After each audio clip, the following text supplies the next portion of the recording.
BSc third year का एक पहला क्लास है। इसमें हम रियल एनालिसिस के बारे में कुछ बताएंगे और सबसे पहले हमें बताना चाहेंगे कि आपके बीएससी थर्ड ईयर मैथमेटिक्स में कुल मिला के आपको 4 पेपर पढ़ने होते हैं, जिसमें पहला पेपर आपका होता है रियल एनालिसिस और दूसरा पेपर होता है कॉम्प्लेक्स एनालिसिस, तीसरा होता है न्यूमेरिकल एनालिसिस। इसके बाद लास्ट जो पेपर आपका होता है वो ऑप्शनल होता है। उसमें से जो भी आप लोग चुनना चाहें चुन सकते हैं। ये डिपेंड ऑन ये आप ऊपर डिपेंड होता है कि आप उस चीज़ को किस प्रकार जो है मतलब चुनते हैं कि स्टैट पढ़ना चाहते हैं, टेंसर एनालिसिस पढ़ना चाहते हैं। तो थोड़ा सा इनके बारे में हम चर्चा करेंगे, क्योंकि आज हमारा जो है बीएससी थर्ड ईयर का एक पहला वीडियो लेक्चर है। तो इस लेक्चर के माध्यम से हम थोड़ा सा इसके बारे में बताएंगे कि आपको किस हिसाब से क्या करने हैं। तो जब आपको इन सब चीज़ों के बारे में पता चल जाएगा तो आपको कैसे पढ़ने हैं, किस प्रकार पढ़ने हैं, ठीक है। क्योंकि बीएससी थर्ड ईयर आपका ये लास्ट ईयर होता है। इसमें आपको नंबर अच्छे से गेन करना होता है। अगर आप नंबर को अच्छे से गेन कर पाते हैं तो वही आपका टोटली रिजल्ट माना जाता है। क्योंकि इस फर्स्ट ईयर, सेकेंड ईयर और थर्ड ईयर में जाते जाते आप लोग पूर्ण रूप से क्या हो जाते हैं, मैच्योर हो जाते हैं। और ये मेच्योरिटी आपके अंदर इतना अच्छा आ जाता है कि आप जो है थोड़ा सा गाइड मतलब अगर कोई आपको गाइड करे तो आप अच्छे ढंग से पढ़ सकते हैं। मुझे विश्वास है कि आप लोग जो है इस चीज़ को बहुत अच्छे ढंग से पढ़ सकते हैं। क्योंकि देखिए थ्योरेटिकल पार्ट थोड़ा सा टफ पार्ट होता है। इस थ्योरेटिकल पार्ट को पढ़ने के लिए कॉन्सेप्ट का होना ज़रूरी होता है। जब तक आपके दिमाग में कॉन्सेप्ट नहीं आएगा तब तक आप किसी चीज़ को समझ नहीं सकते, ठीक है। अब हम सबसे पहले बताएंगे कि आपके जो है बीएससी थर्ड ईयर में कितने पेपर होते हैं, कैसे क्या है।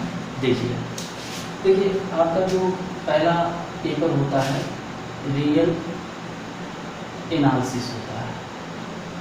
आपका पहला पेपर रियल एनालिसिस। जो दूसरा पेपर होता है एक कॉम्प्लेक्स एनालिसिस होता है। कॉम्प्लेक्स एनालिसिस होता है। जो तीसरा पेपर होता है इसको बोलते हैं न्यूमेरिकल एनालिसिस।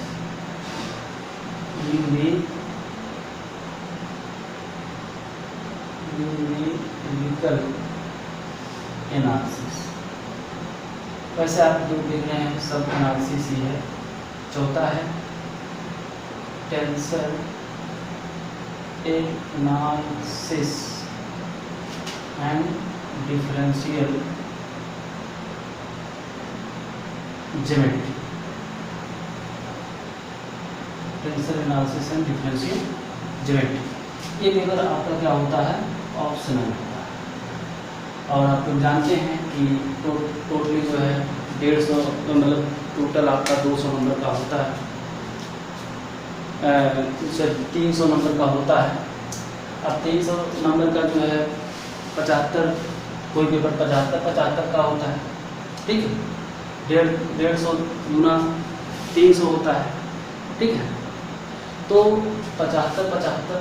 75 कुल मिला के अगर देखा जाए आपका ये जो मैथमेटिक्स का मतलब थर्ड ईयर का अगर आप मैथमेटिक्स ले रहे हैं तो 4 पेपर पढ़ने होते हैं। और चारों पेपर का जो नंबर मार्किंग होता है प्रत्येक पेपर 75 नंबर का होता है, जो आपको मतलब इसको लगाना होता है पेपर के माध्यम से। पेपर के माध्यम से आप लोग सवाल को लगाते हैं, इसके बाद आपको नंबर मिलता है। इसमें कोई जो है प्रैक्टिकली नंबर आप लोगों को नहीं मिलता है, ठीक है। तो इसलिए आपको मेहनत से पढ़नी है। तो चलिए, हमको विश्वास है कि आप लोग ये समझ गए होंगे आपको कितने पेपर पढ़ने हैं, कैसे पढ़ने हैं। तो इसमें जो है 4 पेपर होता है। तो पहला पेपर रियल एनालिसिस है। तो हम क्या करेंगे, आपका जो पहला पेपर है सबसे पहले उसी को जो है स्टार्ट यहाँ करेंगे, रियल एनालिसिस। और रियल एनालिसिस में executive study of real number system होता है। क्योंकि देखिए पेपर फर्स्ट थोड़ा सा टफ होता है और जो आपका कॉम्प्लेक्स एनालिसिस है ये भी थोड़ा सा मतलब होता है, लेकिन इससे कम होता है। न्यूमेरिकल एनालिसिस सबसे सरल होता है, टेंसर एनालिसिस सबसे ज़्यादा सरल होता है, ठीक। तो यहाँ हम ये देख रहे हैं कि जो टेंसर एनालिसिस है, डिफरेंशियल ज्योमेट्री, आपको आसानी पढ़ना होगा और कि आपका तीनों पेपर होता है, एक कंपल्सरी होता है, ठीक है, ये आपका जो है कंपल्सरी होता है। तो आज से हम लोग जो है रियल एनालिसिस स्टार्ट कर रहे हैं और डेली आप लोगों को लेक्चर मिलेगा।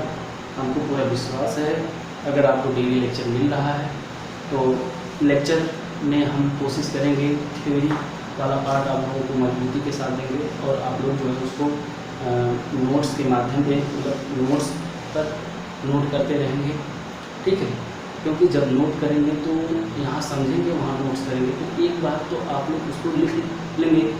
जब उसको सही तरीके से एक बार कॉपी में लिख लेंगे तो उनको विश्वास है कि वो चीज़ आपके दिमाग में अच्छे से बैठ जाएगा। परीक्षा के दिन केवल आपको देखना रहेगा और देख कर जाके आप वहाँ अच्छे ढंग से लिख सकते हैं, क्योंकि एक कॉन्सेप्चुअल चैप्टर है जो आपका पहला चैप्टर है। जैसा कि यहाँ देख रहे हैं arithmetic study of real number system, ये आपका जो क्या है पहले चैप्टर का पहला मतलब पहले यूनिट का पहला टॉपिक आपका arithmetic study of real number system. तो चलिए हम सबसे पहले यहीं से चर्चा करते हैं कि arithmetic study of real number system होता क्या है, ठीक है। जब इसके बारे में आप लोगों को पता चल जाएगा कि क्या होता है तो इसको आसानी के साथ आप लोग देख सकते हैं। चलिए देखते हैं। देखिए एक्समेटिक मीन्स होता है, एक्समेटिक जो वर्ड है ये एक्जिम से आया हुआ है। एक्समेटिक मतलब होता है अभिग्रहित, हिंदी में बोलते हैं, और रियल नंबर मतलब वास्तविक संख्या, मतलब वास्तविक संख्याओं का अध्ययन उसके नियमों के आधार पर किस किस ब्रांच में किस किस रूप में करते हैं, यही पूरा जो है सिस्टम क्या कहलाता है, arithmetic study of real number system. क्योंकि हम लोग जानते हैं एरिथमेटिक रियल सिस्टम का अध्ययन स्टडी जिस ब्रांच में करते हैं वही ब्रांच आपका क्या बन जाता है, रियल एनालिसिस बन जाता है, क्योंकि सबसे बड़ा नंबर जो है रियल नंबर सिस्टम होता है, ठीक है।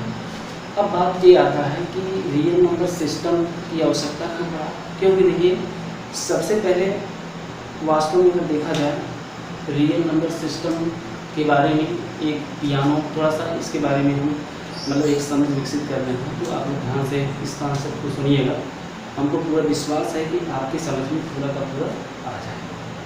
देखिए सबसे पहले रियल नंबर सिस्टम का शुरुआत अगर देखा जाए तो पियानो एक साइंटिस्ट हुआ करते थे, वैज्ञानिक हुआ करते थे, या यूँ कहें मतलब जो उनके बारे में आप कह सकते हैं, चाहे साइंटिस्ट हो, चाहे भाई कोई मतलब जैसे आप लोग आइंस्टीन को देखे थे उस रूप में, और क्या कहते हैं जे साल्वेस्टर जो डिटर्मिनेंट का आविष्कार किए थे, इनके बारे में भी आप लोग समझ रहे होंगे कि कैसे कैसे लोग थे जो मैट्रिक्स डिटर्मिनेंट का आविष्कार किया था। गैलीलियो जैसे जुआरी वो जो है दूरबीन का आविष्कार किए थे। तो इस प्रकार से अगर हम लोग देखा जाए, और न्यूटन जैसे मतलब न्यूटन जैसे व्यक्ति एक सबसे बड़े साइंटिस्ट के रूप में आए, उन्होंने न्यूटन सलाह दिया था क्वांटम मैकेनिक्स क्लासिकल मैकेनिक्स में। तो गैलीलियो और न्यूटन का नियम जो है आप लोग जानते हैं कि गैलीलियो के नियम को न्यूटन का नियम भी कहा जा सकता है, ठीक है।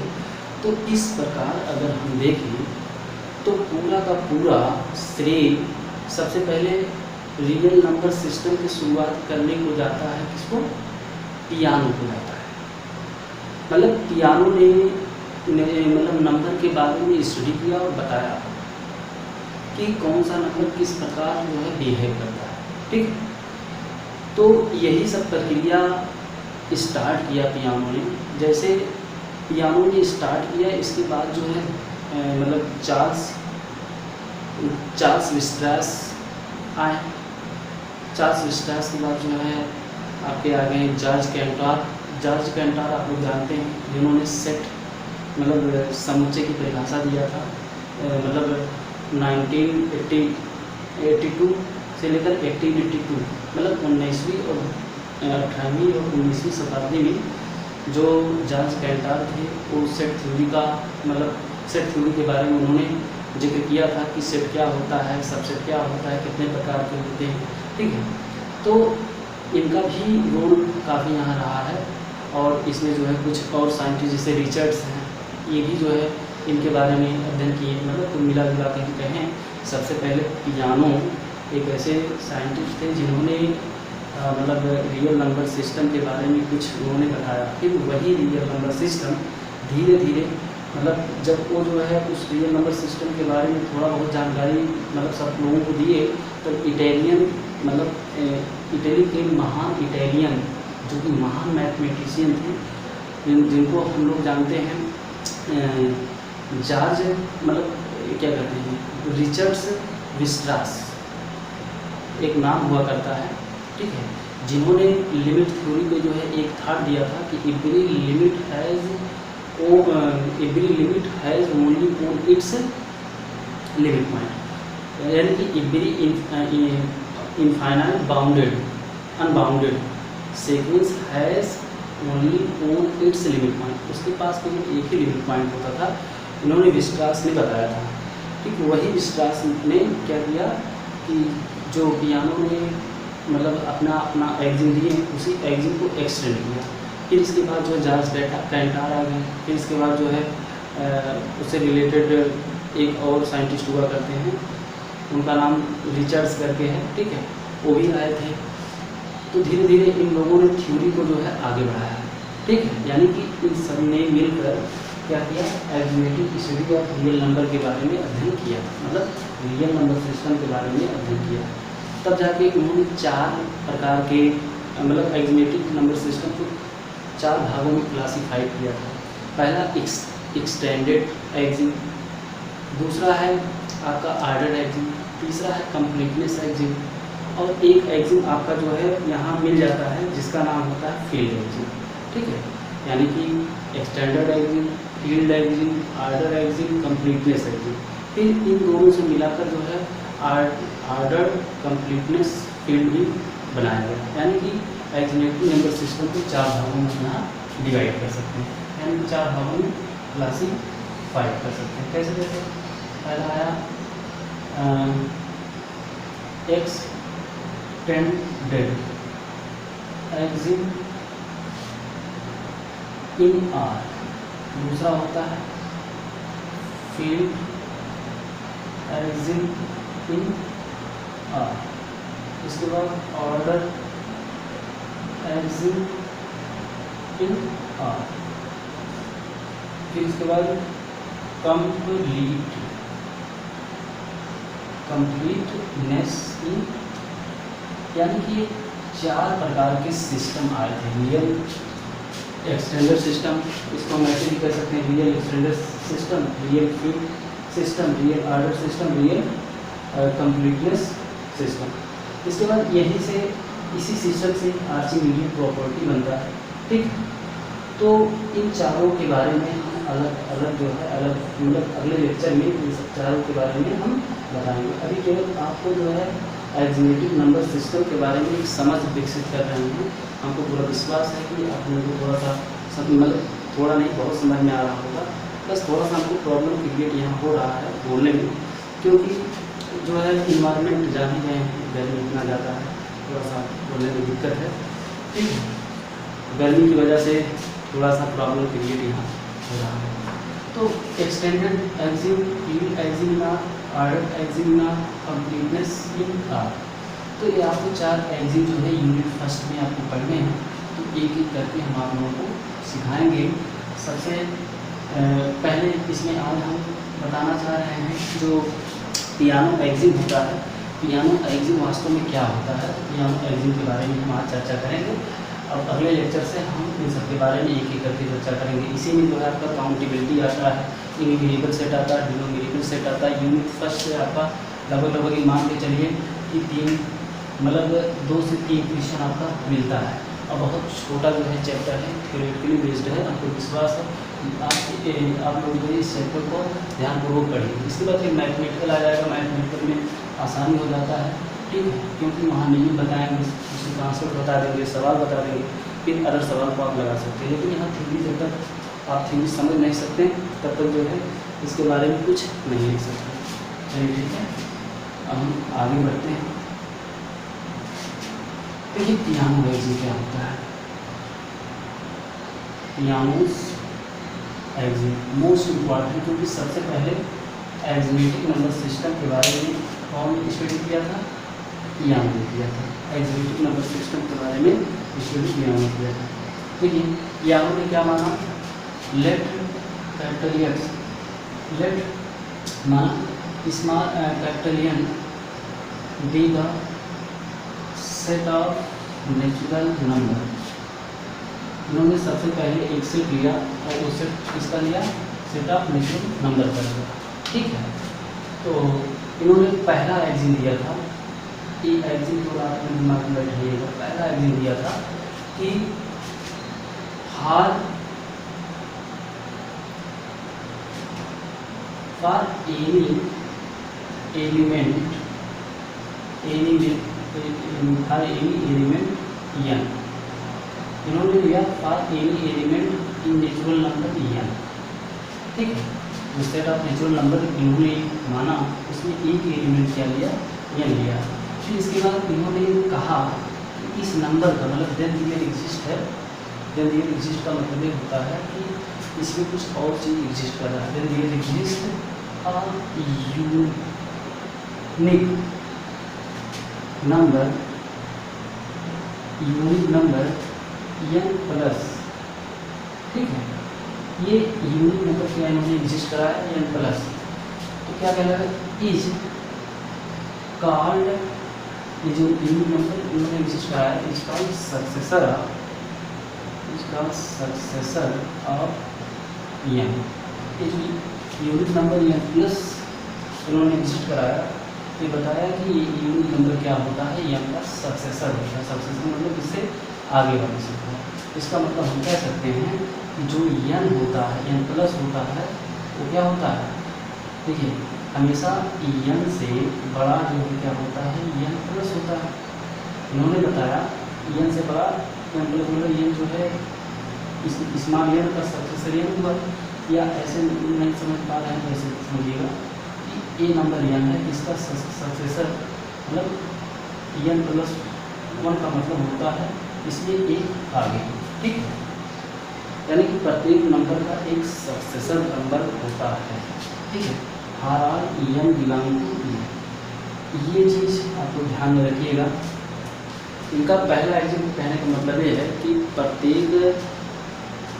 प्रत्येक जो सेट ऑफ नेचुरल नंबर है उसके जो एक एलिमेंट है, उस एलिमेंट का मतलब सेट ऑफ नेचुरल नंबर में जो पहला एलिमेंट है, ठीक है, उसका अपना एक सक्सेसर नंबर होता है। सक्सेसर मतलब आगे वाली संख्या, जैसे एक का सक्सेसर क्या हो जाएगा, जैसे 1 प्लस का सक्सेसर, प्लस मतलब सक्सेसर 2 हो गया, और 2 का सक्सेसर 3 हो गया, 3 का सक्सेसर 4 हो गया। इस प्रकार जो है ये नंबर आता है और यही नंबर जो है कहाँ तक जाता है, इनफाइनाइट तक जाता है। ठीक है, इन्होंने पहले एक दिन में बताया था, यानी कि 1 प्लस इक्वल टू क्या हो गया, 2 हो गया। ठीक है, हमको विश्वास है ये चीज़ आपको समझ में आ रहा होगा कि एग्जिट फर्स्ट है। अब दूसरा एग्जिट में हम चलते हैं, केवल आप इतना पहले एग्जिट में जानिएगा, प्रत्येक नंबर का मतलब प्रत्येक सेट ऑफ नेचुरल नंबर में जो नंबर होता है उसका अपना एक सक्सेसर नंबर होता। ठीक है, अब दूसरा एग्जिट यहाँ ये हो जाता है कि दूसरा एग्जिट इन्होंने बताया कि 1 has not successor, 1 has not successor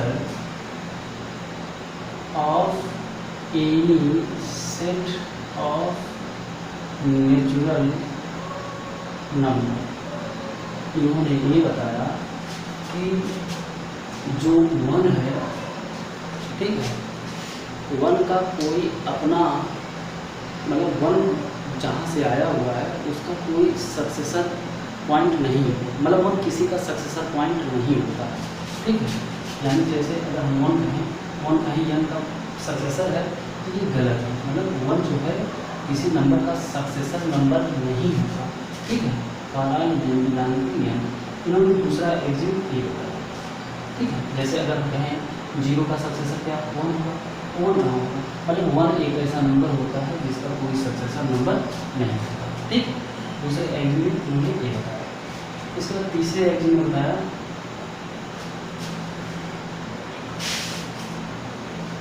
यहाँ मेरा कहा कि इफ टू सेट, इन्होंने एक चीज बताया था कि अगर मतलब इन्होंने बताया था अगर two natural number are equal, मतलब एक two set of natural number are equal, अगर दो set of natural number equal है, इफ तो देन दियर एग्जिस्ट, मतलब हम यहाँ कह सकते हैं देन दियर एग्जिस्ट, तब इसमें एक ही हो सकता है कि दो इसके set of natural number equal हैं, ठीक है, तो देन दियर एग्जिस्ट इट्स सब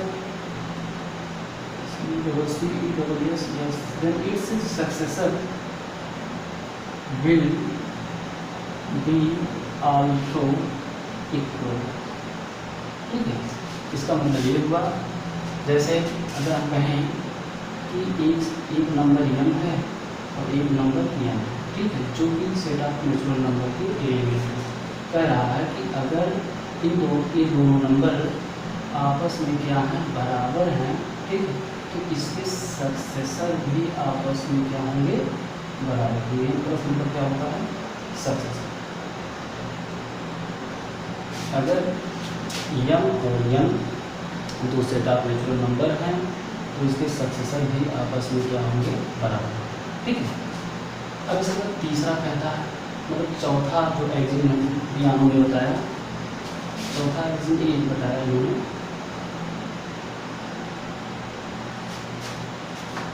if the set of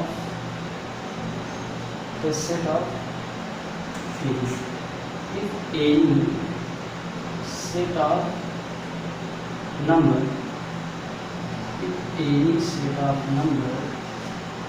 which क्या कह सकते हैं, will be set of natural number, ध्यान से समझिएगा, मुझे विश्वास है कि आप लोगों को समझ में आए। कह रहा है कि any set of natural number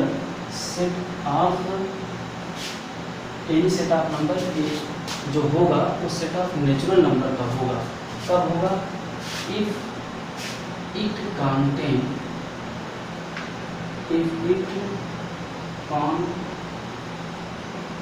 one and, ध्यान समझिएगा, इसके कह रहा है कि इसके पास जो है नेचुरल, मतलब कोई भी सेट ऑफ किसी भी सेट ऑफ का कोई नंबर हो, उस सेट ऑफ नेचुरल नंबर होगा।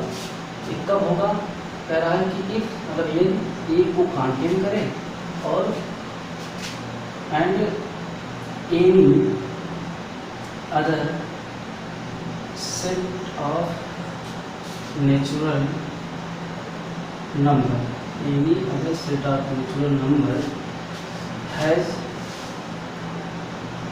successor,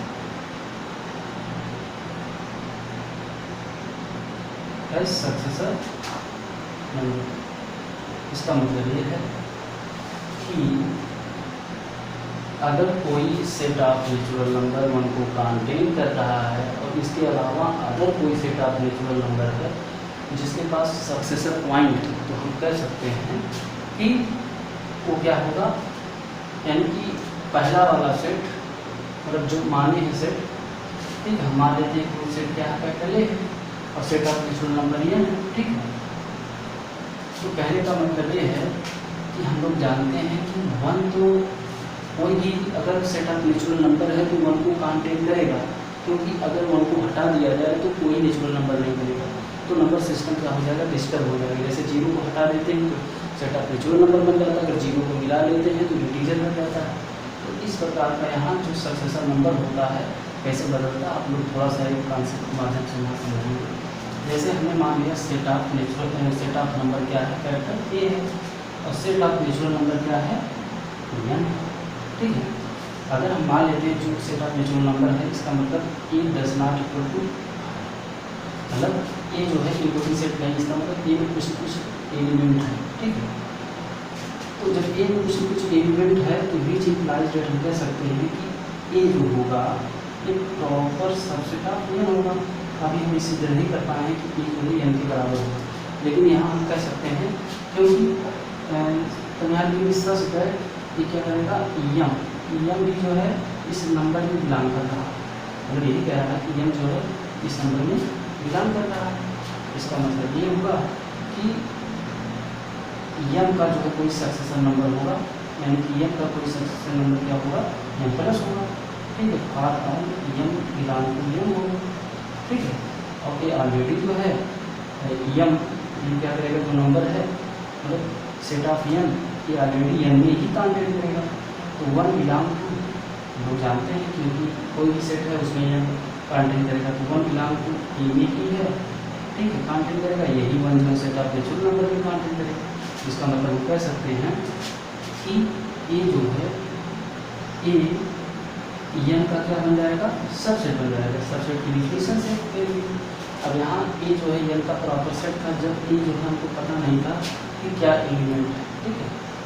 मतलब ए में कौन कौन से एलिमेंट है, कोई भी एलिमेंट हो सकता है, ठीक है।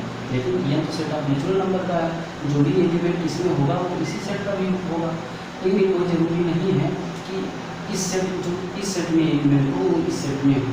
लेकिन यहाँ से हम लोग सिद्ध कर ले गए, वन से ही सिद्ध कर ले गए कि ए में जो एलिमेंट है वो यन में ही है, क्योंकि ए जो है प्रॉपर सबसेट ऑफ यन, ठीक है। ए जो है वो प्रॉपर सबसेट ऑफ क्या है, यन है, ठीक है। इसलिए ए सबसेट ऑफ यन हो गया, ए जो है यन के बराबर हो गया, इक्वलिटी के बराबर हो गया। तो अब हम ये भी तो कह सकते हैं जब ए सबसेट यन का हो गया, यानी कि यन सबसेट ए का भी हो सकता है, यानी कि यन सबसेट ऑफ ए कैसे होगा, इन सबसेट ऑफ यन। जैसे भाई डिफिनेशन की परिभाषा से इसको तो इस रूप में भी लिख सकते हैं, सबसेट ऑफ ए जो है सबसेट की डिफिनेशन से ली है, ठीक है।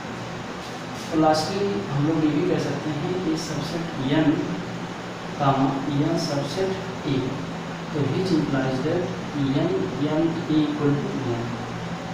कुल मिला जुला के कहने का मतलब ये है कि अगर कोई सेट ऑफ नंबर है तो ये कन्फर्म है कि वो सेट ऑफ नेचुरल नंबर होगा, ठीक है।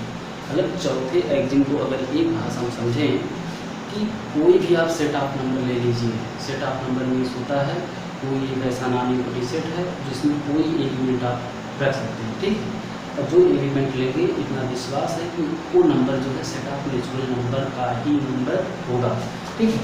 यही तो है, ये जो सेट है ये, और ये सेट क्या है, ये ना, ठीक है। तो ए का एलिमेंट यन का एलिमेंट होगा, इसलिए दोनों आपस में बराबर है। चौथे एग्जिम में पियानो ने ये कहा था, यानी कि कुल मिला जुला के 4 एग्जिम प्रोवाइड किए पियानो ने।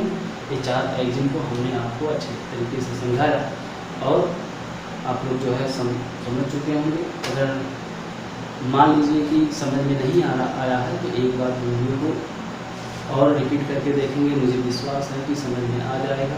तब तक के लिए थैंक